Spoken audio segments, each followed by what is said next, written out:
Japanese underwater lab exposed, Shengjing City plague secrets. The awakening beneath the river.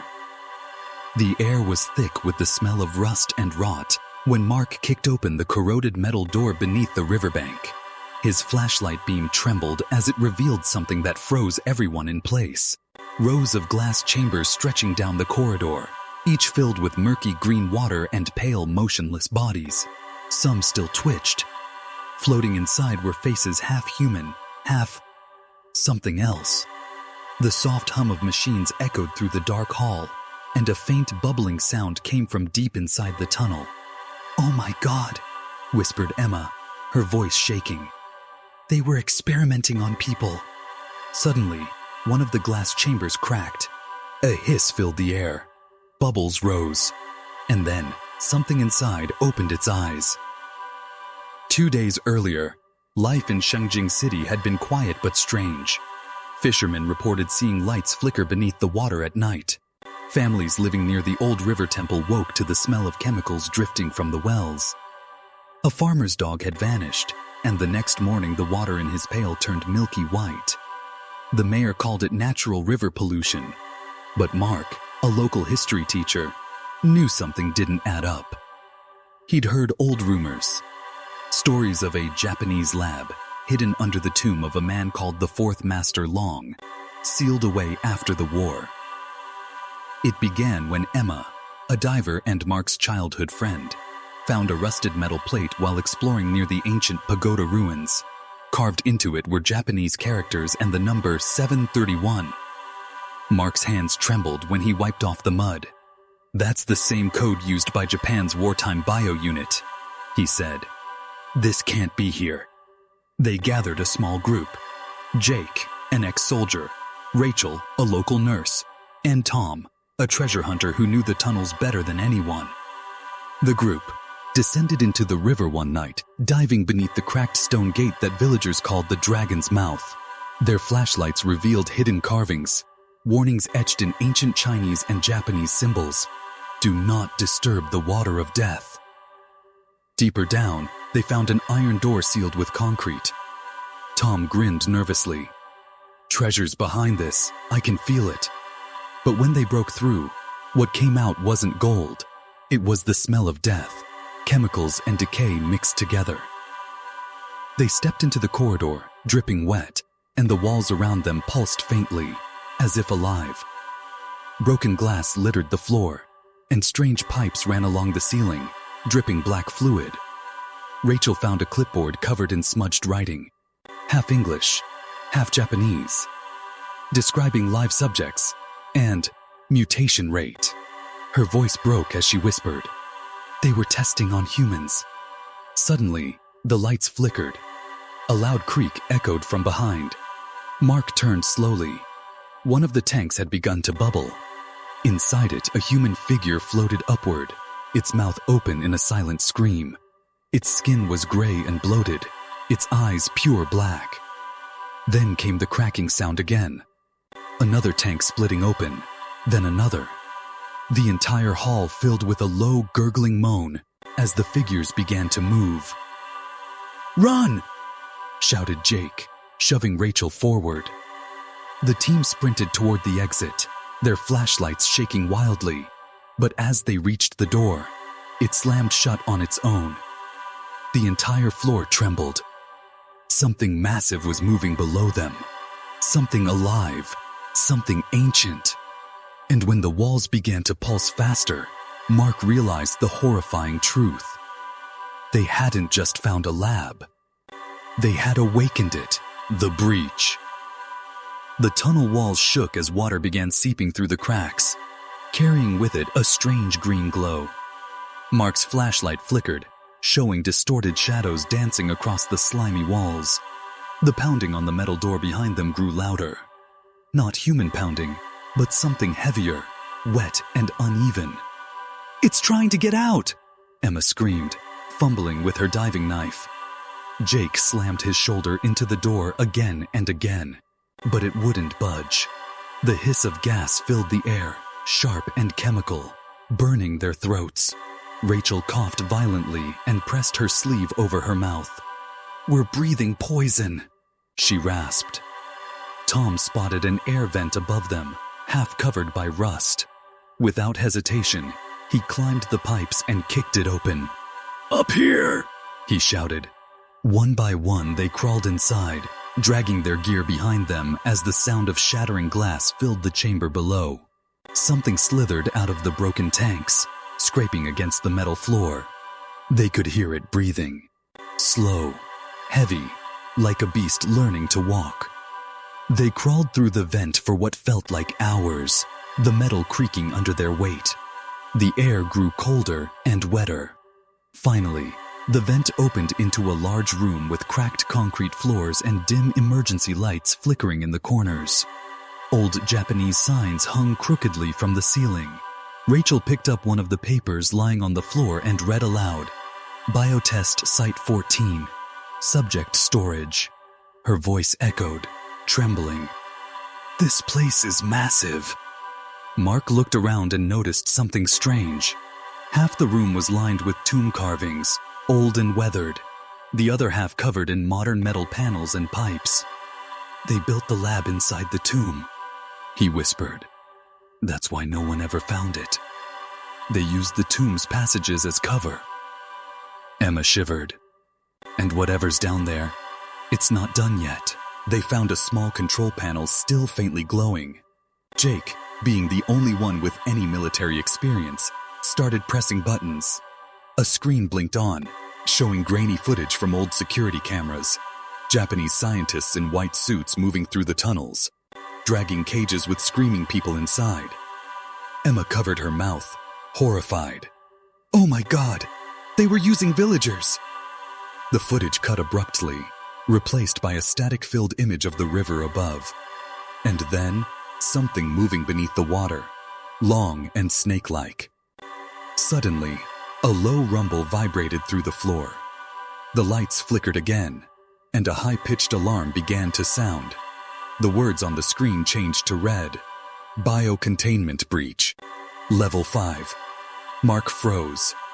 "It's waking up the whole facility," he said. "Whatever was locked down there just got loose." Before anyone could speak, a loud crash echoed from the hallway ahead. A massive, wet hand slammed against the metal bars of a broken gate, followed by another. The creature's silhouette appeared in the dim light, tall, hunched, with glistening gray skin stretched tight over its bones. Its head tilted unnaturally, and when it opened its mouth, a gurgling hiss escaped. "Don't move," Jake whispered, raising his flashlight slowly. But the beam hit its face, and it shrieked, a high piercing sound that rattled their skulls. The creature charged. Jake fired his flare gun directly at it, the flare exploding in a burst of red light.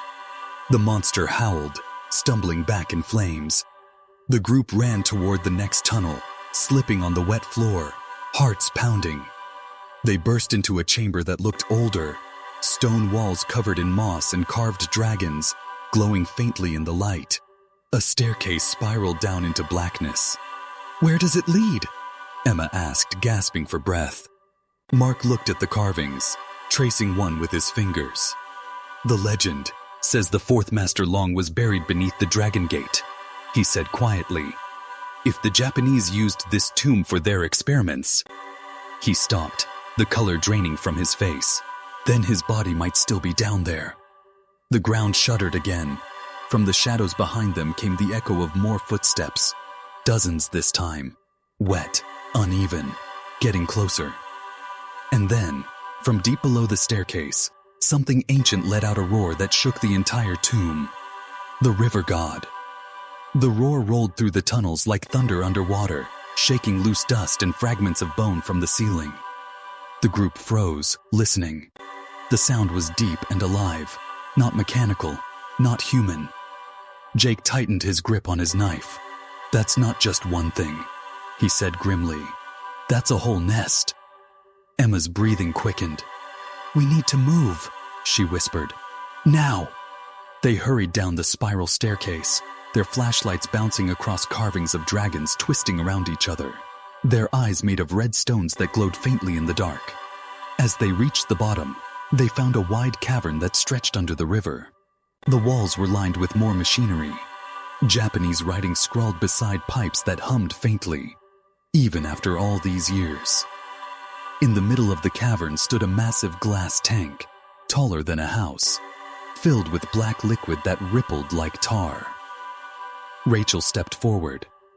"It's still running," she said, staring at the blinking control panel beside it. "This thing has power." Mark scanned the symbols on the tank, his voice barely a whisper. "Project Mizuchi, the river god." Emma frowned. "You mean like the monster in the old stories?" Mark nodded. The Japanese used the legend to hide what they were doing. They built a weapon, maybe even tried to create the creature people feared. Suddenly, the tank trembled. A single bubble rose from its depths, then another. A loud cracking sound echoed through the chamber. The glass began to split from top to bottom, releasing a hiss of gas that smelled like rotten iron. "Back!" Jake shouted, pulling Emma away. The glass shattered in an instant, spilling black water across the floor. Out of the tank slumped a shape so large it made the ground tremble. A long, serpentine body, with scales like armor and a face twisted between fish and man. Its eyes snapped open, glowing blue and unblinking. The creature let out a low growl that vibrated in their bones. Emma stumbled backward, clutching Mark's arm. "It's real! It's real!" she whispered. Mark couldn't answer. The creature reared up, its slimy skin glistening under the flickering lights, and struck one of the old support beams with its tail. The ceiling cracked open, sending chunks of rock and water pouring down. "Run!" Jake yelled, dragging Rachel toward a side tunnel. They dashed through falling debris as the creature smashed its tail again, roaring. The tunnels behind them flooded instantly. The group reached another chamber, this one filled with old cages and lab tables covered in dust and blood. There were notes everywhere, soaked and moldy, but one was still legible. "Test subject number 09, transformation complete, uncontrollable, seal under tomb chamber 4. Mark read it aloud, and his voice shook. They sealed it. Under the tomb. Rachel looked around in horror. "Then what's this one?" The air went cold. A shadow moved behind the glass window at the far end of the room. Slowly, a pale hand pressed against it from the inside. Human, but stretched and warped. Then a face appeared, its mouth moving soundlessly, its skin peeling away in patches. Emma screamed. The creature in the next room began slamming its body against the glass, cracking it more with each hit. "Go! Go! Go!" Jake shouted. They sprinted through another metal door just as the glass shattered behind them. Screams and hissing echoed through the corridors. The lights blinked red. Containment breach spreading. Mark stumbled too. A stop in front of a heavy steel gate marked with Japanese symbols. "This must be the tomb chamber," he said. Tom, still panting, looked at the wall beside it and noticed a lever. "This'll open it," he said. Before anyone could stop him, he pulled it down. The gate groaned and slowly opened, releasing a gust of air that smelled ancient, like soil, incense, and death. Inside was a stone sarcophagus covered in chains, surrounded by talismans written in black ink. "The fourth Master Long," Emma whispered. "They sealed him too?" Before Mark could answer, one of the talismans fluttered to the ground. The air turned icy, the chains rattled, and then, with a loud crack, the lid of the sarcophagus began to slide open on its own. The curse of Fourth Master Long. The grinding sound of stone against stone filled the chamber as the sarcophagus slowly opened. A cloud of cold gray mist spilled out, swirling around their feet like smoke. Everyone stepped back, frozen in place. Mark's flashlight beam trembled across the figure lying inside. A man wrapped in blackened silk, his skin pale as ash, his face untouched by decay. His eyes were closed, but his hands were bound with iron chains engraved with Japanese symbols. "That's impossible," Rachel whispered. He's not decomposed." Emma's voice shook. "Is he still alive?" Before anyone could respond, the air shimmered with static, faint whispers echoing from the walls. The talismans began to curl and burn on their own, releasing a faint orange glow. The figure in the coffin twitched once. Then his eyes snapped open. They glowed a deep, unnatural blue, the same color as the creature from the tank. Mark stumbled backward. "They didn't just test here," he gasped.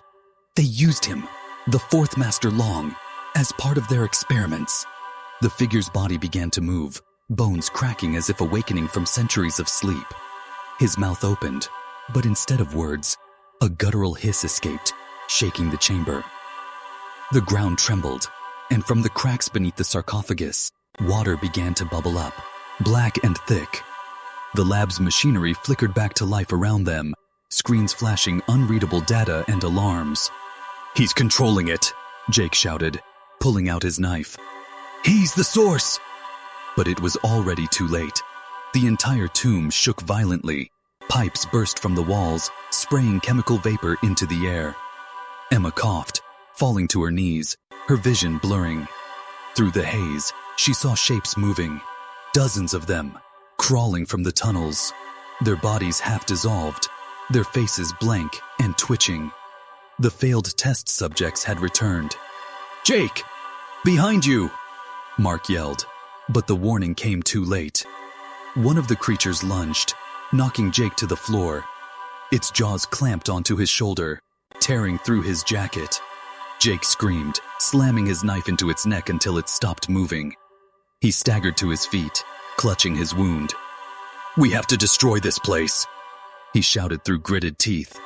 "If that thing gets out, it won't stop at the city." Mark looked at the machinery around the chamber. Thick wires, fuel tanks, and an emergency power line feeding straight into the sarcophagus platform. "If we overload the power system, it might collapse the whole structure," he said. Tom, pale and shaking, nodded. "Do it. I'll hold them off." He grabbed a metal rod from the floor and swung it at one of the creatures, yelling, "Come on, you freaks!" Emma helped Mark pull open a control panel. Sparks flew as he twisted wires together. The room grew darker, the humming louder. "It's working," he said, sweat dripping from his forehead. "But we need to get out before—" The fourth master. Long raised his hand, and every light in the chamber went out. In the dark, his voice finally spoke, low, echoing, like something from beneath the water. "You freed me," he said. "Now you will drown with me." The water burst from the cracks, flooding the chamber in seconds. Emma grabbed Mark's arm, pulling him toward the stairway. But the current was too strong. The black water swallowed everything. The machines, the bodies, the screams. The last thing Mark saw before the lights vanished completely was the fourth master. Long standing above the rising flood, his eyes glowing brighter, his mouth twisting into something that wasn't a smile. Then the tomb collapsed. Somewhere above, the river began to boil. The people of Shengjing City woke that night to the sound of sirens and the smell of chemicals drifting through the wind. Fishermen swore they saw something massive moving under the surface, a shadow twisting through the current, heading toward the city's heart. And beneath the broken pagoda, in the silence of the flooded tomb, two faint blue lights still glowed in the dark. The Shengjing River never flowed the same again. Weeks after the collapse, strange lights still shimmered beneath its surface, and fishermen whispered that the water sometimes whispered back. Authorities sealed the area, calling it a chemical accident, but locals knew better. The fourth Master Long had awakened, and his curse now lived within the current. No one who went near the river ever returned the same. Some truths are better left buried. Subscribe to this channel for more chilling stories like Japanese Underwater Lab Exposed, Shengjing City Plague Secrets.